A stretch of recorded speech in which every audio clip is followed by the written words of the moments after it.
ವಿಘ್ನ ವಿನಾಶಕ ಗಣೇಶನ ಹಬ್ಬದಂದೇ ವಿಘ್ನೇಶ್ವರನನ್ನು ಬೇಡಿಕೊಂಡು ಕೃಷ್ಣ ಪರಮಾತ್ಮನನ್ನು ಜೊತೆಗಿರಿಸ್ಕೊಂಡು ಒಂದು ಹೊಸ ಜರ್ನಿನ ಶುರು ಮಾಡ್ತಿದ್ದೀನಿ. ಇನ್ನೇನು ಸೀರೆ ಬಿಸ್ನೆಸ್ ತಾನೆ ಅಂತ ನೀವು ಅಂದ್ಕೊಂಡ್ರೆ ಅದು ಖಂಡಿತವಾಗ್ಲೂ ತಪ್ಪು. ಅದಲ್ಲ, ಹಾಗಂತ ಸ್ಯಾರಿ ಬಿಸ್ನೆಸ್ ಇಲ್ಲ ಅಂತಲ್ಲ. ಅದು ಯೂಟ್ಯೂಬ್ ಸ್ಟಾರ್ಟ್ ಮಾಡೋಕ್ಕೂ ಮುಂಚೆಯಿಂದನೂ ನಡೀತಿದೆ, ಬಟ್ ಆಫ್ಲೈನಲ್ಲಿದೆ, ಇನ್ನೂ ಆನ್ಲೈನಿಗೆ ಬಂದಿಲ್ಲ. ಹಾಗಿದ್ರೆ ಈ ವಿಡಿಯೋ ಯಾವುದ್ರ ಬಗ್ಗೆ ಅಂತಂದರೆ, it's related to health. Till 2017ವರೆಗೂ ನನ್ನ ಮೆನ್ಸ್ಟ್ರಲ್ ಸೈಕಲಲ್ಲಿ ಯಾವುದೇ ರೀತಿಯ ತೊಂದರೆ ಇರಲಿಲ್ಲ. ಪ್ರಾರಂಭದ ಕೆಲವು ವರ್ಷಗಳಲ್ಲಿ ಹೊಟ್ಟೆ ನೋವು ಅನುಭವಿಸ್ತಿದ್ದೆ. ಆದರೆ ಡಿಗ್ರಿಗೆ ಮೈಸೂರಿಗೆ ಸೇರಿದಾಗ ನಮ್ಮತ್ತೆ ಒಬ್ಬರು ಡಾಕ್ಟ್ರ್ ಹತ್ರ ಕರ್ಕೊಂಡೋಗಿ ಒಂದೆರಡು ಸಲ ಅದ್ಯಾವುದೋ ಟಾನಿಕ್ ಕೊಡಿಸಿದ್ರು. ಅದಾದಮೇಲೆ ನನಗೆ ಹೊಟ್ಟೆ ನೋವು ಬರ್ತಿರಲಿಲ್ಲ.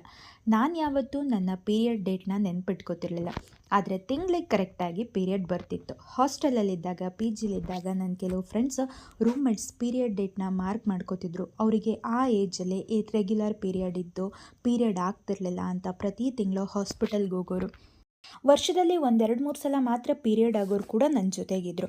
ಆವಾಗ ನಾನು ಇವರಿಗೆಲ್ಲ ಯಾಕೆ ಹಿಂಗಾಗುತ್ತೆ ಅಂತೆಲ್ಲ ಯೋಚನೆ ಮಾಡ್ತಿದ್ದೆ. ಟಿಲ್ 2017ವರೆಗೂ ನನ್ನ ಮೆನ್ಸ್ಟ್ರಲ್ ಸೈಕಲ್ ನನಗೆ ಯಾವುದೇ ರೀತಿಯ ತೊಂದರೆ ಕೊಟ್ಟಿರಲಿಲ್ಲ. ಆದರೆ 2017 ಅಂದರೆ ಇವತ್ತಿನವರೆಗೂ, ಅಂದರೆ 7 ವರ್ಷದಿಂದ ನಾನು ಅದೇ ಸಮಸ್ಯೆಯನ್ನು ಎದುರಿಸ್ತಿದ್ದೀನಿ. ನನಗೆ ಇನ್ನೂ ಚೆನ್ನಾಗಿ ನೆನಪಿದೆ, 2017 ಅಕ್ಟೋಬರ್ ತಿಂಗಳಲ್ಲಿ ಪೀರಿಯಡ್ ಆಗಿ ಜಸ್ಟ್ 1 ಡೇ ಅಷ್ಟೇ ಕಳೆದಿತ್ತು. ನಾನು ನನ್ನ ತಮ್ಮ ಕೂತು ತಮಾಷೆಗೆ ಒಬ್ರನ್ನೊಬ್ಬರು ಕಾಲೆಳಿತಾ ಕೂತಿದ್ವಿ, ತಮಾಷೆ ಮಾಡ್ತಾ ರೇಗಿಸ್ತಾ ಇದ್ವಿ. ಇದ್ದಕ್ಕಿದ್ದಂಗೆ ಸಡನ್ನಾಗಿ ಅವನು ನನ್ನ ಹೆದರ್ಸೋದಕ್ಕೆ ಅಂತ ಹೇಳಿ ಚೇರ್ ಮೇಲೆ ಕೂತಿದ್ದ ನನ್ನ ಕಾಲನ್ನು ಎಳೆಯೋದಕ್ಕೆ ಶುರು ಮಾಡಿದ್ದ. ನಾನು ಚೇರ್ ಮೇಲಿಂದ ಬಿದ್ದುಬಿಡ್ತೀನಿ ಅನ್ನೋ ಗಾಬರಿಲಿ ಜೋರಾಗಿ ಕಿರ್ಚಿ ಅಳೋದಕ್ಕೆ ಶುರು ಮಾಡಿದ್ದೆ. ನಾನು ಕಿರ್ಚಿದ್ದಕ್ಕೆ ಅವನು ನನ್ನ ಎಳೆಯೋದನ್ನು ಬಿಟ್ಟ.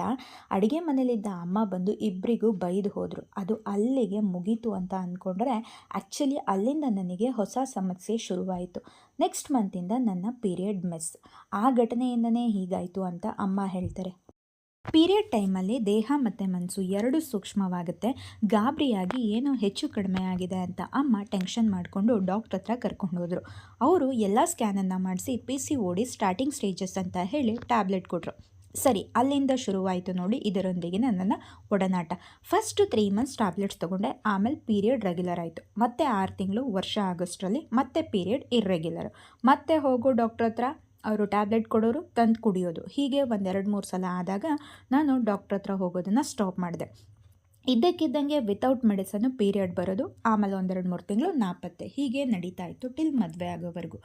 ಇಲ್ಲಿವರೆಗೂ ಒಂದು ಪಾರ್ಟ್ ಆದರೆ ಆಫ್ಟರ್ ಮ್ಯಾರೇಜ್ ಇನ್ನೊಂದು ಪಾರ್ಟ್. 2023ರಲ್ಲಿ ಮದುವೆ ಆಯಿತು. ಹೆಚ್ಚು ಕಡಿಮೆ ಮದುವೆ ಆಗೋ ಅಷ್ಟರಲ್ಲಿ ನನ್ನ ಪೀರಿಯಡ್ ರೆಗ್ಯುಲರ್ ಆಗೋಗಿತ್ತು. ಏನು ರೀಸನ್ನು ಏನೋ ನನಗೆ ಗೊತ್ತಿಲ್ಲ.